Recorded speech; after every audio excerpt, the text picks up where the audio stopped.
Welcome to Gross Domestic Problem, the podcast that tackles America's biggest and most urgent crisis head on. The economy is on the brink. Americans feel it. But what if the real cause of the squeeze in their bank account, like an iceberg about to sink a ship, was mostly invisible? That iceberg? The national debt. Every episode of this show will be focused on unveiling this slow motion disaster. How do we get here? What happens if we don't get it under control? And what's the least painful way out? And what do we do in the meantime? There is no do-nothing solution, and every solution will require some sacrifice. But refusing that pain for ourselves means handing it on to the future with little to no control over who it hurts. And if you're like us, that's unacceptable. So let's dive in.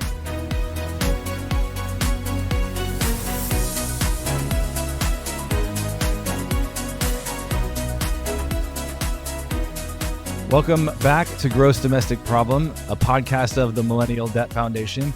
Last time I had the honor of speaking with our guest today, he was sitting on a stool on a bright light in the Sonoma over on the House side in Washington, D.C. And he said then something that I have thought of many times since. He said, every 100 days, the United States is adding $1 trillion to its national debt.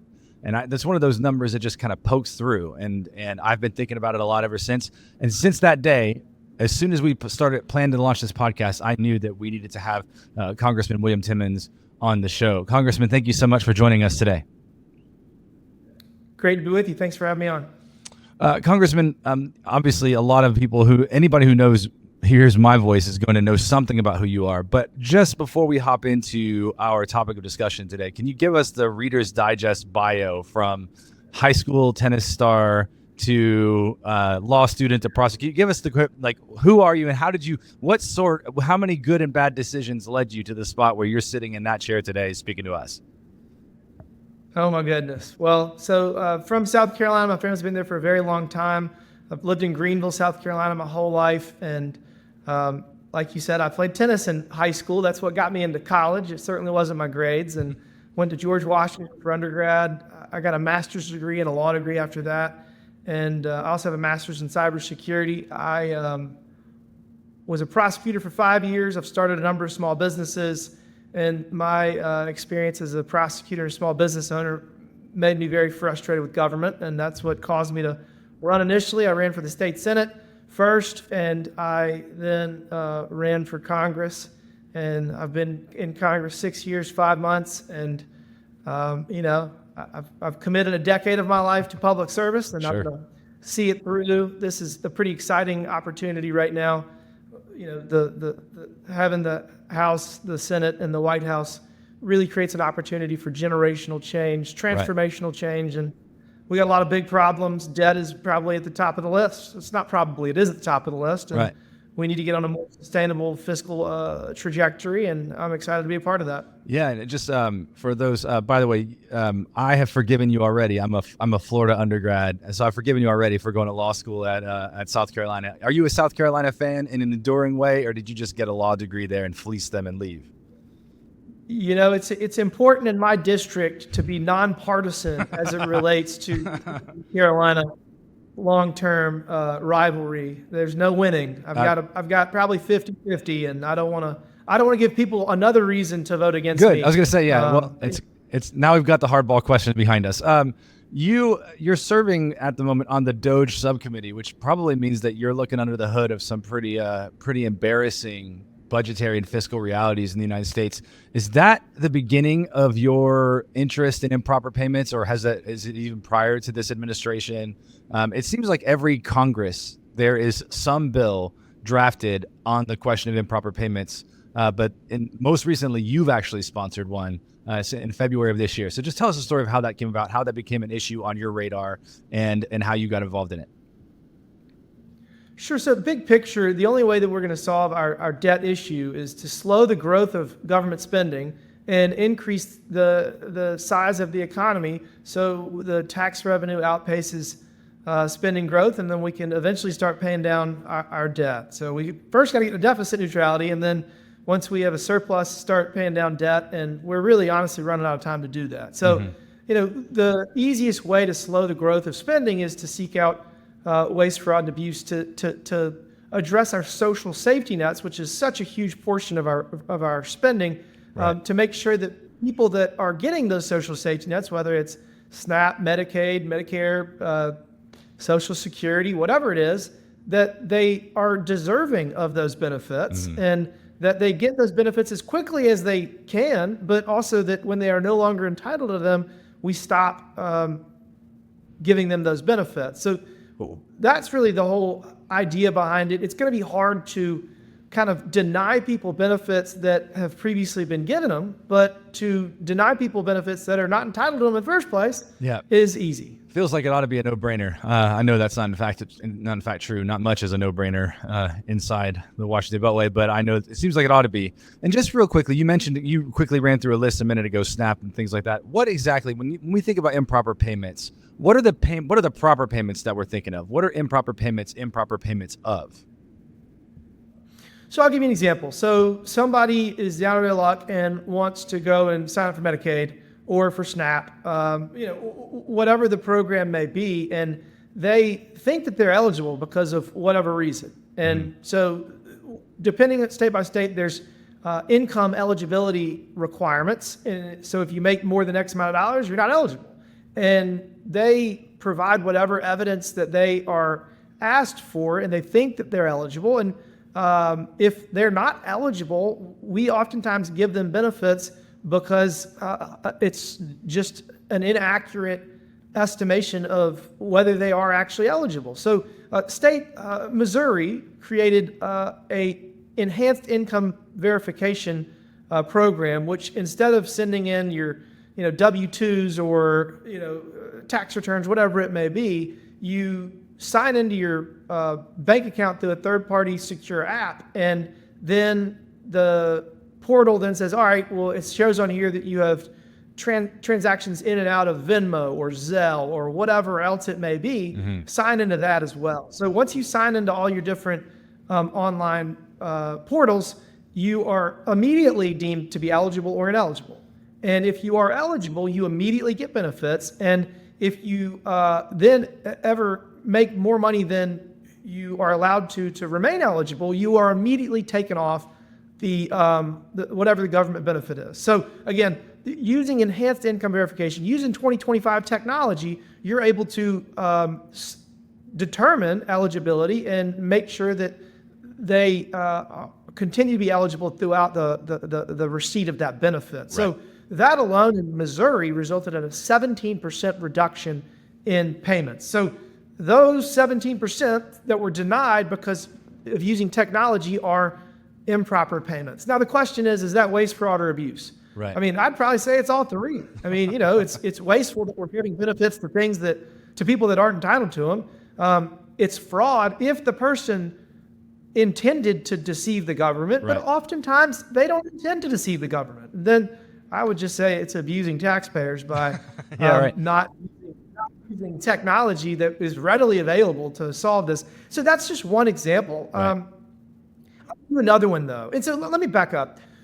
Elon Musk and his Doge teams throughout all the different federal agencies in the first 100 days, what they did was they took all transactions and drove them through Treasury, and they recoded them to where they're using the same coding language, and it created a system of rails that then allows us to use enhanced technology, whether it's for income verification, like I just talked about, or identity verification, which is another one, or make sure that people are who they say they are. And there's, again, technology that can do that. And I mean, just between using enhanced income eligibility verification and enhanced identity verification, we can save minimum $500 billion a year. But honestly, some estimates take it up to $1.5 trillion. I was going to say, I've seen that's just a lot of money. Yeah, I've seen estimates between $500 and $1 trillion per year. I wonder, I mean, what's your sense on like, where are we closer to 500? Are we closer to $1 trillion? And then if you wouldn't mind, just because, this is your bread and butter every day, you deal with our budget and its shortfalls every day. Where does that 500 to $1 trillion, like what would that do in terms of the size of the fiscal problem that we have year over year? So a couple things. One, we're currently trying to figure out in reconciliation how to pay for the permanency of different parts of the tax code. We're trying to figure out how to do no tax on tips, no tax on overtime, no tax on Social Security, all of these things that the president campaigned on in our one big, beautiful bill. We have to net it out at zero, though. So the question is, how do you get to zero? And right now, we're using work requirements for Medicaid, which I think is very reasonable, and work requirements for SNAP. We're doing all kind of, we're addressing some of these spending offsets through those mechanisms. But again, we can talk for days whether people are not working or whether this is the Democrats would say that this is a work reporting requirement because everybody's working, they're just not having to report it. But, again, nobody is going to argue that somebody that is not who they say they are should get benefits, and somebody that makes too much money to get benefits should get benefits. So I was a bit frustrated that we have not used my policy proposals to address some of the reconciliation offsets, but I think it's just because this is pretty cooked. It's pretty well baked, but we still got some more work to do. But I'm very optimistic. We've had a lot of people support the bill, and I think we're going to get this done this Congress. So, but to your question, money-wise, we got a $1.8 trillion annual deficit. So, we have record revenues, but we have record spending. So if we can knock out $500 billion a year over a 10-year budget window, that's $5 trillion. But if it's $1 trillion, $10 trillion. So, but again, it's only taken us closer to the right direction because $1.8 trillion deficit annually, that's at best half or a little more than half. So we still got a lot. $500 billion here, $500 billion there. Before long, you start adding up the real money, don't you?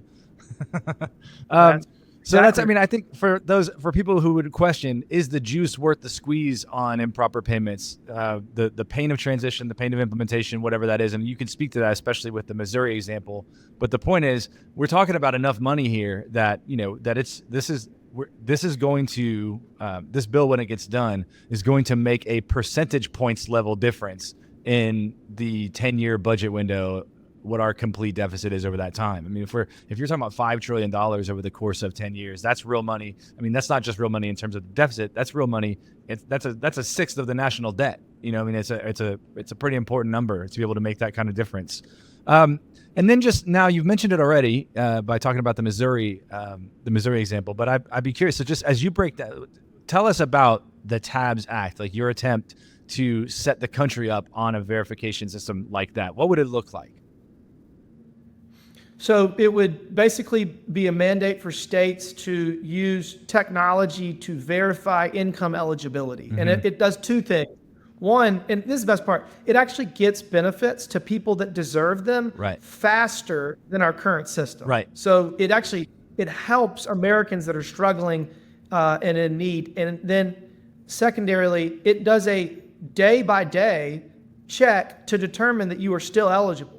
So, and this is just the first step, because I think one of my biggest concerns with our social safety nets is that they weren't designed this way, but because of the manner in which time has developed and they've layered on top of one another, there's a cyclical poverty because the government benefits do not incentivize people to get their lives back on track. They basically create a subsistence level where you can have a pretty reasonable life. And if you then do side jobs for cash under the table, then you kind of are in this gray area, and there's no real desire to get back on your feet and no longer get these government benefits. So once we use enhanced technology to make sure that people that are getting benefits deserve them, and then we're able to then incentivize people to, instead of just cutting them off, they say, all right, well, you're making a little more, so we're gonna reduce the amount of benefits, but you're still better off making more money and being a contributing member of society, because right now there's a disincentive to work because of the way these programs interplay. And I think it's worth saying, not just because of the programs themselves, but because of the particular Byzantine way they're administered, right? That because the program is, because you're I mean, essentially, we're still doing this on paper, right? So, you're sending in maybe maybe there's digital technology at some point, but you're actually handing somebody documents or bringing in like scanned copies of documents, and that has to get evaluated by a human being at some point. And all of that means that it's not possible to update the picture of the need in real time. And just because of that, then you have a window of time that you can kind of manipulate a little bit, or and the incentives then change. The incentives aren't there because there's no chance. There's such a long window to the next time you have to prove anything. One of the offsets in the current bill and the reconciliation bill that is being considered right now in the House is to instead of determining eligibility annually, you have to determine eligibility every 6 months. Right. If we use technology, you could determine eligibility every 24 hours. Right. And obviously that allows all of our safety nets to be just a much less blunt instrument. And that's where, I was reading this actually in preparation for our conversation today, that the CMS reports its improper payment levels according against a 2019 requirement. And you correct me if I'm wrong on the details here, that requires them to be kept under 10%. And if I'm right about that, then like what last year CMS reported, and when it comes to Medicaid, something like a $35 billion total improper payment, and then they're taking victory laps because that only constitutes 5% of all the payments they made. Whereas all I'm thinking about is $35 billion over the course of 10 years. Again, a few billion here, a few billion there, starts to add up to real money after time. If you could update eligibility day by day, the payments are smaller for one, and then two, obviously there's much more transparency about the payment situation. I'll do you one better. If we had any of this technology in use during COVID, we lost at least $1 trillion, probably closer to $2 trillion in improper payments. Some of that was just fraud, and these people are being prosecuted. But, we're losing trillions of dollars because we are not using best practices and new technology to administer social safety nets. Again, I want to help American people that are down on their luck. Everybody needs help at some point, but we can't let people, milk the system and game the system to try to benefit improperly, because we don't have the money. Again, this is an unsustainable fiscal trajectory. We've got to change course. More importantly, the system is milking itself, as you've pointed out quite eloquently a few minutes ago, that often it has nothing to do with the people involved. It has everything to do with the system kind of being inefficient itself and not having a clear enough view of the people involved. Now, really quickly, I want to tie this question to some of the discussion around the tax bill about cuts that are being that various committees have been asked to find. An Energy and Commerce Committee was asked to find $800 billion in Medicaid savings. How does savings like how do savings like the ones you've proposed that we would realize from improper payments reform? How would that if ENC were to adopt your bill and say, this is how we're going to do it, would that count? I mean, is that part of is that a way to solve the problem that they've been asked to solve? So the $880 billion number that you referenced is over a 10-year budget window. So that's $88 billion. So $88 million. Yes, right. So 17% of Medicaid for this year, Medicaid spending is about $900 billion. So 17% is $160-something billion this year.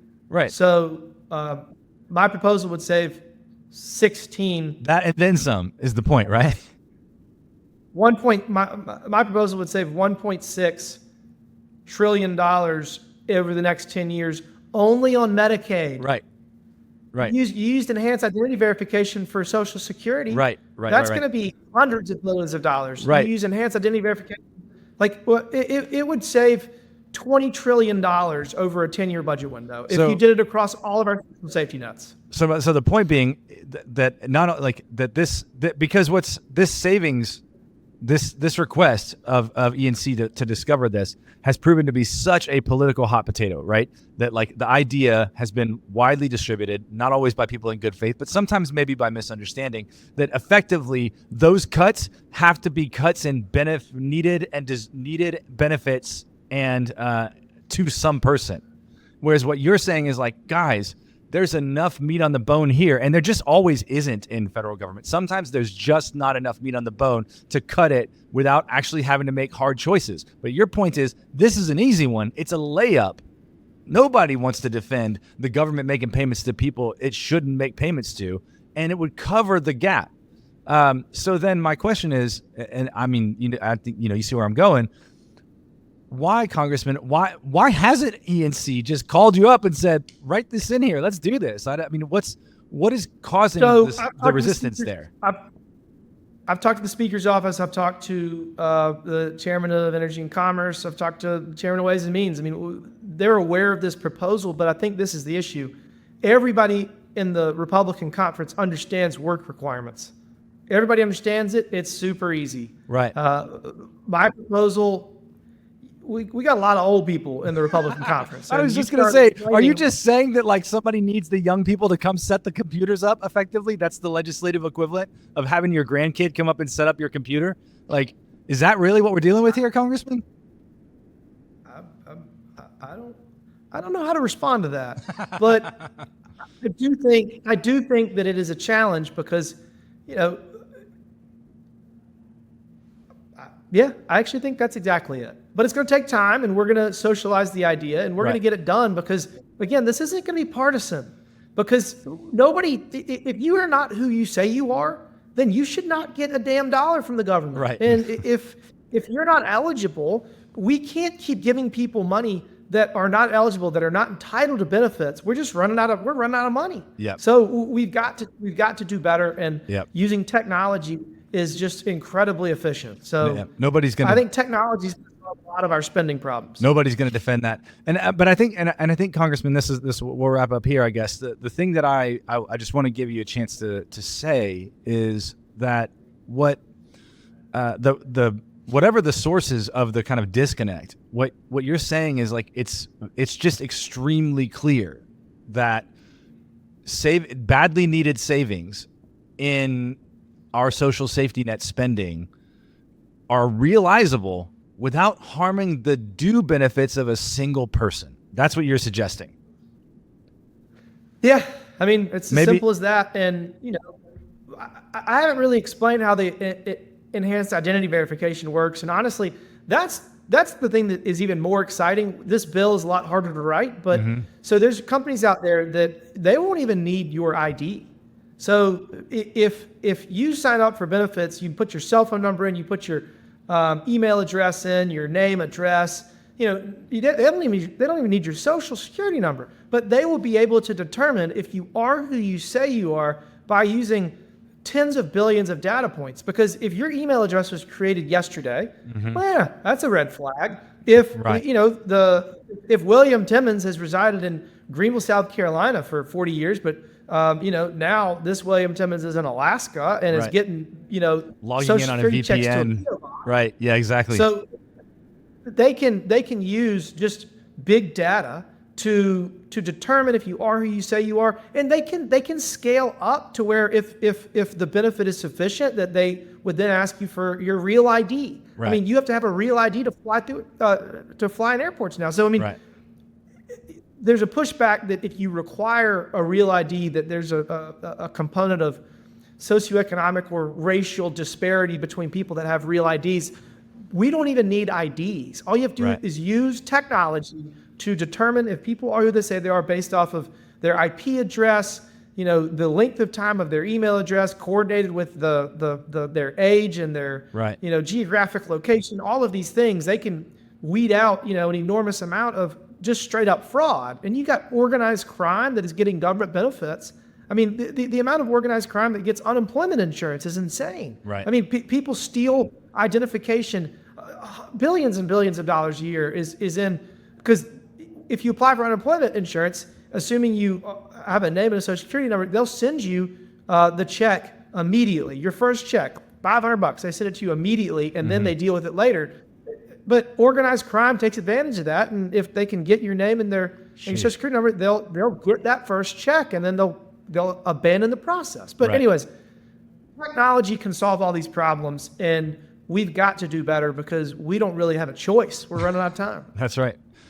Yes, we are running out of time. And do you have high hopes for a proposal like yours to find its way into the reconciliation package currently under debate, or is your expectation more like we'll get reconciliation done and then maybe we'll come back with this later on in the session? I have done everything I can to try to get it into reconciliation, and the way that I have the bill written currently, it goes through oversight and it wouldn't actually score well. So it would have to be rewritten for different jurisdictions, for different programs, and that's how you would get it scored. So, I mean, I think the clock just ran out, and we weren't able to get it in. But I do think that it is something that will get implemented this Congress because, like I said, we don't have a choice. Yeah. We've got to make these decisions, and we've got to get our spending under control. Yes. Well, I think obviously the people who are responsible for handling the fiscal situation in the country have a million difficult choices in front of them. And obviously I wish them all courage and good luck on making the tough choices, but surely we can all agree on making the easy ones. This seems like a layup. And so I wish you good luck with it, Congressman. I thank you so much for your time to come on and talk to us about it today. Hey, thank you. Appreciate the time. Take care. Thanks for listening.